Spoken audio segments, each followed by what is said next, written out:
Right, Raising Voices. What's it all about? Well, it's a competition. This is the third time we've held it in the last 10 years. An open competition for all writers all over the British Isles to send in a brand new play using not more than 6 actors. Many characters as you like, but 6 actors.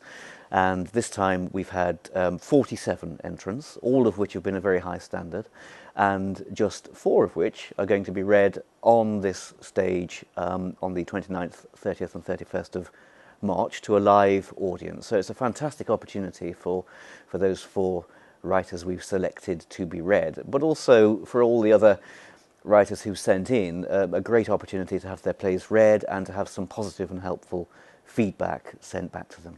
Okay, so the winners. We had a really difficult job choosing the. It was intended to be 3, but we've ended up with 4 winners.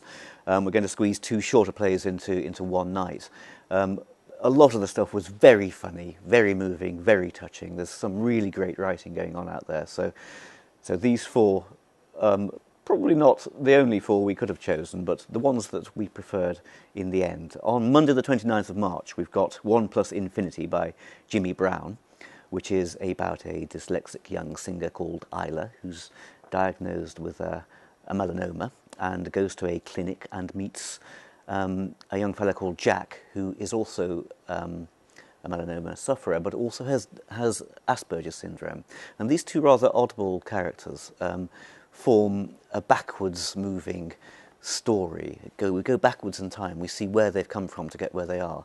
And it's very touching, very moving, very entertaining, one I'd certainly recommend. On Tuesday the 30th of March we have 2 shorter plays. The Road to Port of Barry is the first, and that's by Christopher J. Orton and Robert Gould, and that's been described by one of our readers as Gavin and Stacey with a gun. So I can certainly vouch for the comedy in that one. It's a Pinteresque farce. Good stuff. The second is Planting David by Laura Ellen Major, and that's a village hall drama with a twist.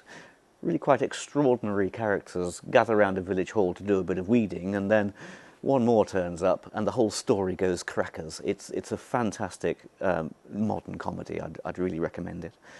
And then on the 31st of March we have Nearer to Shakespeare by Jane Brough, and that's a Red Brick University drama of great scope. It goes back 20 years in the lives of a bunch of professional colleagues and friends in a town probably not unlike Reading. And really, in a way, it tells the story of anyone who's delved into middle age and looks back a bit and sees some of the consequences of their earlier actions. So if you want to come along and see these 4 plays, then we're doing a ticket deal. You can see all 4 for £18. That's 3 nights in a row. Or you can come on the night and see one for either £8 or there are concessions of £5. And each play will be followed on the night of the reading by a talkback session with the audience, which we hope the writers will find positive and helpful too. So hope to see you then.